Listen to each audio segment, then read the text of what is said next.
Digitalization and cybersecurity are at the forefront for any organization, and even more so in the financial sector.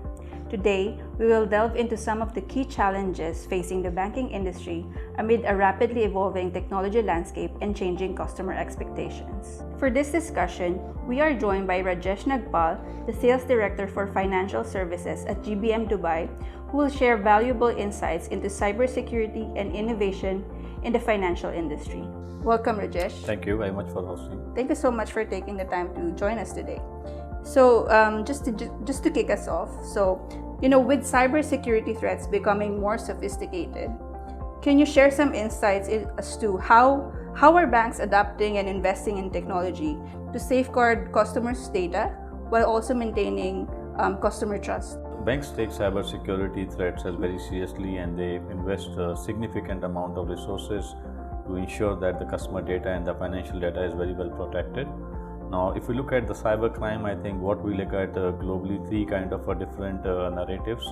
One is in terms of the global aspect of the cyber attacks. We earlier used to believe that hackers would only go after the large and the complex bank because the financial gains are reasonably high. More we are seeing now the cyber attackers are going after the smaller banks, irrespective of the part of the world they are based out of. And if these small banks don't have their security posture right, it's become far more easier to get into these banks and make the financial gains relatively easier and faster.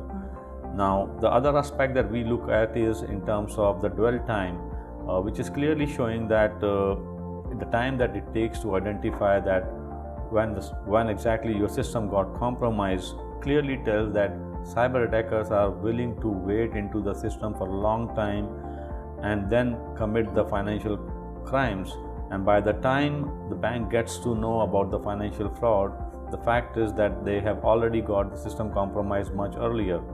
The third aspect we see because of the open banking, that the ecosystem that's evolving is a highly interconnected ecosystem which has multiple stakeholders, including the bank, the vendors, the customers, and the cyber attackers are using this very intelligently to their advantage.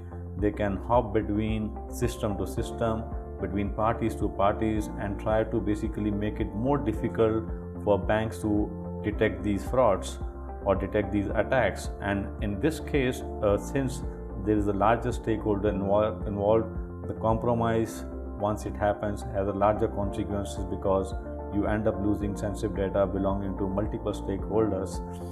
Now, while the cyber attacks are getting more and more sophisticated, I think the banks are also getting their act in place to ensure that they are able to safeguard their customer data and the financial data. And given the scheme of the things, there is a heavy investment that keeps on happening on various aspects. Technology is used as a forefront for ensuring that they are able to handle these cyber attacks. Banks are using artificial intelligence, which can analyze a quantum of data or large volume of data coming from different sources just to get a behavior analysis. And if they see with any kind of an anomaly, they would basically bring this to the attention of the team to take care of this. So I think they are making sure that security posture is strong and resilient, and they will keep on ensuring that the customer and any financial data is safeguarded well. Thank you so much for sharing those insights, Rajesh. Sounds to me that over the years, the financial industry or organizations in the financial industry have learned their lesson and have started to put proactive measures to defend against today's cyber threats.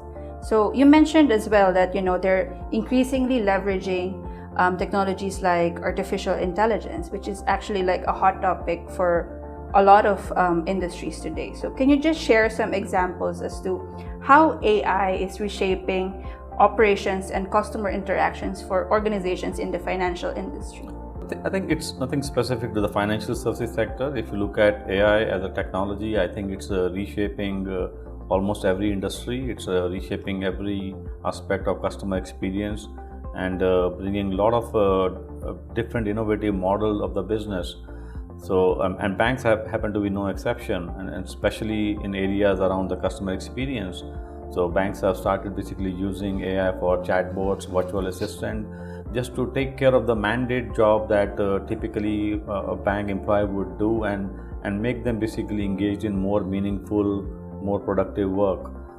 Areas like KYC, area like onboarding customers, I think that piece is going through using an AI, so that seamlessly this customer can have a better experience on getting onto the banking system. We also see a lot of use cases in terms of customer experience management or a moment of truth, where these systems can analyze a lot of data on a real-time basis and offer customers offerings which really matter to them at the moment of the truth when any kind of a transaction or the event takes place. So that's one area where the banks are extensively using artificial intelligence. We also see a lot of use cases coming on the scoring piece, on the credit scoring, which means most of the work that was done manually, I think that credit scoring is done using AI and machine learning algorithms, so that not only you can decide faster, you can in fact have probably more customer being addressed through a proper scoring mechanism. Another, rising trend in the financial services industry is the rise of fintech startups. So, but a lot of them now are increasingly partnering with traditional banks themselves. So, how do you see these collaborations evolving moving forward? I think what fintechs brings to the table is around an exceptional customer experience and very innovative business model, and a rapid development of the product to cater to the faster need of the market, especially the newer generation. And that's what we are seeing, a larger trend that's happening on the fintech side. In 2022, the investment in the fintech space was upward of $160 billion. Almost 50% of that investment came into the payment industry. So if you look at, they are there to challenge the incumbent player who have not been keeping up to the game when it comes to a customer experience. And while this collaboration has been there for a while, we only see this will be evolving as we move forward, because fintechs are good on the technology aspect, banks are probably very strong on their resilient posture financially and on the regulatory posture piece of it. And I think this gives a compelling reason for both of them to collaborate, move forward. So what it brings to the table is a better customer experience. So banks can leverage fintech technology to give a better experience to their customer. Fintechs are phenomenally good in terms of using the newer technology, bringing the product faster to the market. So this is another area the banks are looking at a possible collaboration. This also drives down the cost structure, because when a fintech developers are working on any product, this product is typically being shared with multiple banks as a collaboration model. So the cost is also apportioned. So not only you can get faster to the market, but cost for both the development and deploying and managing these products is much lower compared to a bank doing it on its own. Fintechs also has been phenomenally good to use the social media channels to cater to the newer generation, where the banks find it difficult to reach out to them. So all in all, I think this collaboration will keep on moving. The banks probably would take care of the regulatory piece. Fintechs basically will keep on the technology front, and they will work together in terms of making sure that they are able to offer more innovative product, get to the newer markets, have customer satisfaction, and move forward as a collaborative model. Yeah. It does sound like that it would be more of a synergistic, relationship, because both sides bring, advantages to the table. I think yes, both the parties out here has a distinguished value proposition that they bring to the table. And while they will compete on certain aspect, I think, but there is a larger area where they can collaborate together. So another trend that's transforming the financial services industry is the rise of open banking initiatives. Can you just share some insights as to what regulatory challenges and opportunities do you foresee for players in this space, and how can they navigate the evolving landscape?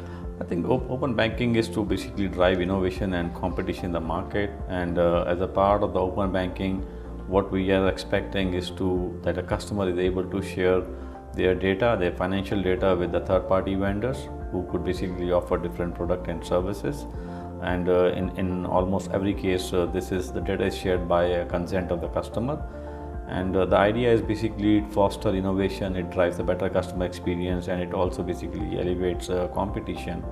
And that's where I think the model is working for the open banking, and that's why we see such a rise of the fintechs in the market, because they want to take this opportunity which helps them driving innovation, help them driving basically products to cater to the new market, the new customers, new segments, and making sure that they're always ahead in the game. So while this has a lot of potential in terms of fostering innovation, improving the customer experience, and driving competition, from a regulatory standpoint of view, it does bring a lot of challenges, because we are talking about sharing data with the third-party vendors or third-party fintech developers. So we need to make sure when the banks are sharing this information, it's reasonably well protected, right? From a regulator standpoint of view, if there are any standard that needs to be adhered, the banks have to adhere to those standards. From a customer consent, it becomes very important that we make ensure that there is a customer consent taken in prior to before the data is shared with anybody outside the bank systems. And this also has a pressure in terms of in terms of the cybersecurity attack, because now you are opening up your system to third party for using use of your information. So these are basically on the areas of where the threats are there or where the challenges are there. But if you look at on the other side, I think there are a lot of opportunities both for the banks as well as for the fintechs in terms of offering more innovative product, reducing their cost structure, and helping basically banks improve their cost to income ratio. Taking more informed decision, because we are able to analyze more customer data in terms of its behavior aspects, and also in terms of offering products which could be more relevant to customer, understanding what are the channels where the preference is there, or any aversion to any channel that the customer has. So while this does open a lot of opportunities as well as the threat, but I think if we look at, I think there are opportunities outweighs the number of the threat probably, or the risk that we see in this space. Thank you so much, Rajesh, for taking the time to be with us. Okay, I'll do that again. Thank you so much, Rajesh, for sharing those insights and for taking the time to be with us here today and giving us a clear picture of the opportunities and the challenges and how organizations are navigating the current financial landscape. We hope to hear more from you and from GBM in the coming months. Thank you very much. Pleasure was mine, and thanks for inviting and hosting. Thank you. Thank you.